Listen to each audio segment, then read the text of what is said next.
Ay mga idol, good morning. Ayan, nakapaglinis na tayo ng ating bakuran. Maganda na ulit tingnan.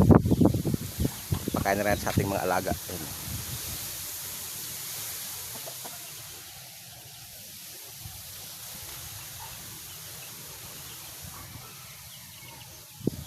Malaki-laking nilinis natin idol. Ayan.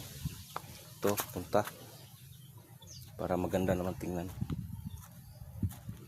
Yun. At ang tindahan. Ang aming mansyon.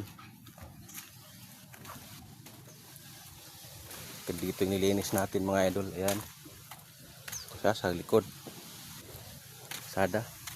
Yung dyan rin tapat. Sila na maglinis niyan. Yun. Ito.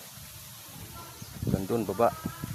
Tapos yung drainage mga idol nilinis din natin. Para hindi mag-overflow pag may malakas yung ulan. Kaya pala importante yung mga drainage. Huwag tambakan ng basura. Walang may taklo na kano.